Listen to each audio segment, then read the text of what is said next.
بسم اللہ الرحمن الرحیم الحمد للہ رب العالمین والعاقبۃ للمتقین والصلاة والسلام علی سید الانبیاء والمرسلین اما بعد فاعوذ باللہ من الشیطان الرجیم بسم اللہ الرحمن الرحیم قال اللہ تبارک وتعالی وما كان لبشر أن يكلمه الله إلا وحيا أو من وراء حجاب أو يرسل رسولا فيوحي بإذنه وقال تعالى وأنزلنا إليك الذكر لتبين للناس ما نزل إليهم وقال تعالى أطيعوا الله وأطيعوا الرسول صدق الله العظيم۔ علم الحدیث کے سلسلے میں اب تک ہم دو اسباق اور دو عنوانات پر گفتگو آپ کے سامنے پیش کر چکے ہیں۔ آج اس سلسلے میں ہماری تیسری کلاس اور تیسرا سبق ہے۔ آج جس اہم اور حساس ترین موضوع پر بات کرنے کی کوشش کی جائے گی وہ ہے حجیت حدیث، یعنی قرآن کریم کی طرح احادیث مبارکہ کا حجت ہونا، دلیل ہونا۔ اس عنوان پر گفتگو کرنے سے پہلے ہمیں چند چیزیں سمجھنی ہیں۔ پہلی چیز، حجیت حدیث کا مطلب۔ دوسری چیز، حجیت حدیث پر بات کرنے کی ضرورت کیوں پیش آتی ہے۔ تیسری چیز، حدیث کی حجیت کے دلائل۔ اور چوتھی چیز، حجیت حدیث کا انکار کرنے والے یعنی منکرین حدیث کے دلائل، شبہات اور ان کے جوابات۔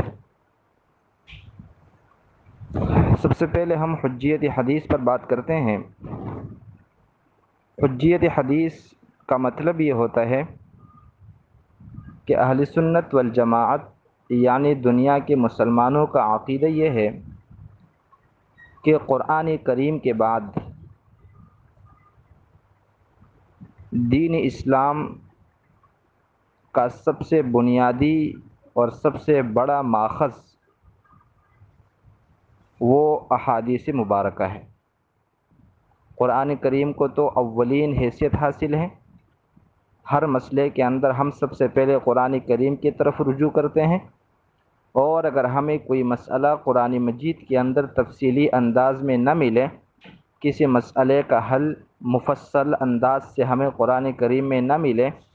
تو پھر ہم اس مسئلے میں رجوع کریں گے حدیث مبارکہ کی طرف۔ تو حدیث کی حجت ہونے کا مطلب یہ ہوا کہ شرعی احکامات کے اندر جس طرح قرآن کریم دلیل بن سکتا ہے،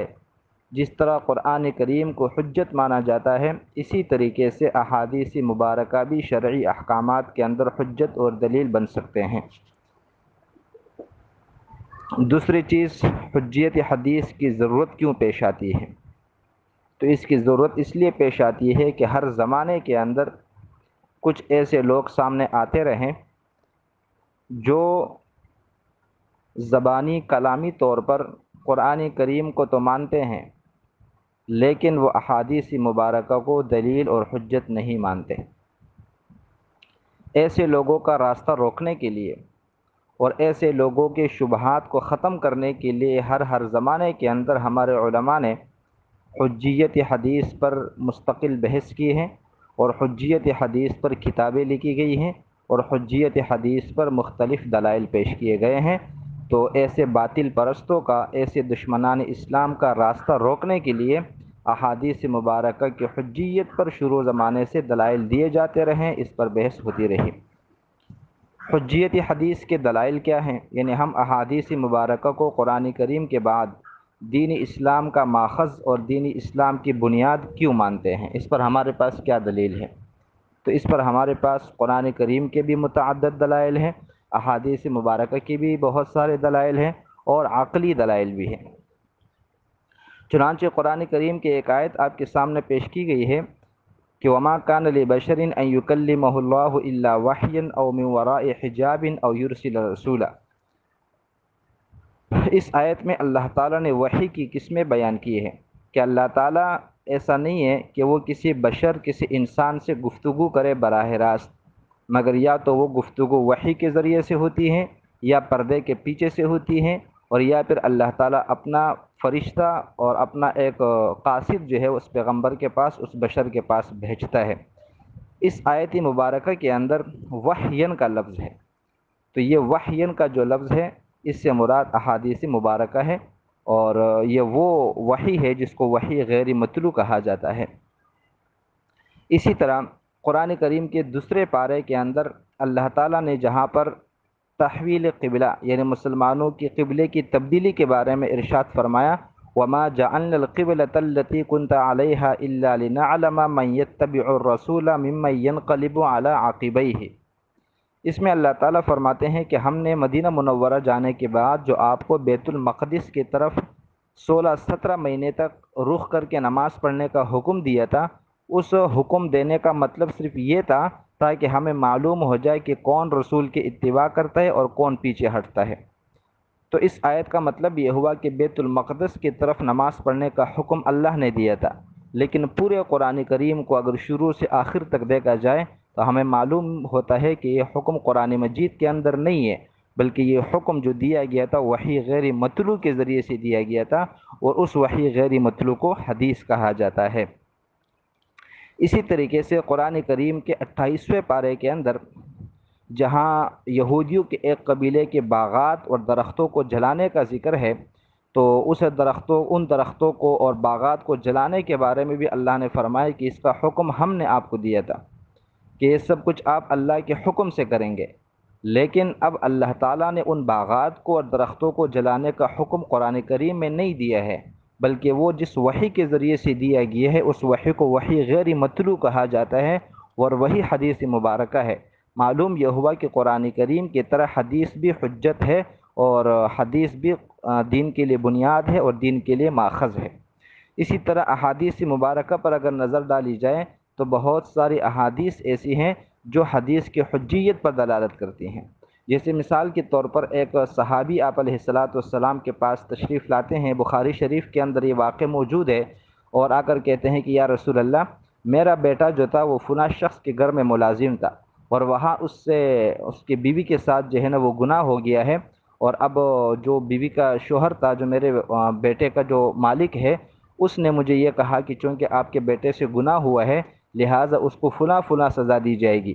تو اللہ کے نبی نے فرمایا کہ نہیں، یہ سزا نہیں ہے، بلکہ میں تمہارے درمیان اللہ کی کتاب کے مطابق فیصلہ کروں گا۔ اور پھر اللہ کے نبی نے جو فیصلہ فرمایا وہ یہ تھا کہ چونکہ اس ملازم کی جو مالکن ہے وہ شادی شدہ ہے لہذا اسے رجم کیا جائے گا، اور جو ملازم ہے وہ چونکہ غیر شادی شدہ ہے اسے 100 کوڑے مارے جائیں گے۔ اب دیکھو اس فیصلے کو اللہ کے نبی نے کتاب اللہ کے مطابق فیصلہ کہا ہے، لیکن یہ فیصلہ یعنی شادی شدہ کے اگر بدکاری ثابت ہو جائے تو اسے رجم کیا جائے گا، یہ قرآن میں اندر صراحتاً نہیں ہے، بلکہ یہ سزا احادیث مبارکہ سے ثابت ہے۔ معلوم یہ ہوا کہ قرآن کریم کی طرح احادیث بھی حجت اور دلیل ہے۔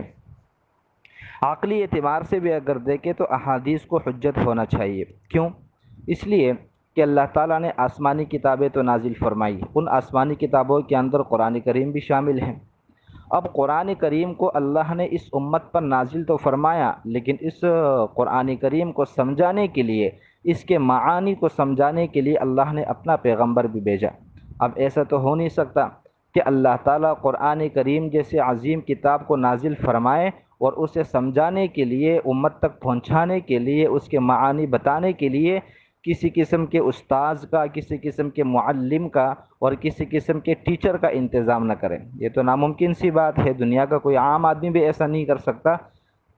لہٰذا معلوم یہ ہوا کہ نبی کریم صلی اللہ علیہ وسلم پر قرآن کریم کو نازل فرما کر خود نبی کریم صلی اللہ علیہ وسلم کے احادیث مبارکہ کو، آپ کے عمل کو، آپ کے فعل کو اس قرآن کریم کے لیے تفسیر قرار دیا گیا، اس کے لیے تشریح قرار دیا گیا۔ لہٰذا جس طرح قرآن کریم اسلام کا قانون ہے، اسی طرح احادیث مبارکہ بھی اسلام کا قانون ہے۔ اسی طرح عقلی اعتبار سے اگر دیکھا جائے تو احادیث کو حجت ہونا چاہیے، کیونکہ قرآن کریم اصول بیان کرتا ہے، اجمالی قواعد بیان کرتا ہے، قرآن کریم تفصیلات میں نہیں جاتا۔ اس لیے قرآن کریم کے اگرچہ 6000 سے کچھ زائد آیتیں ہیں، لیکن جن آیتوں کا تعلق احکامات سے ہیں ان کی تعداد تقریباً 500 ہے۔ باقی آیتوں کا احکامات سے تعلق نہیں ہے۔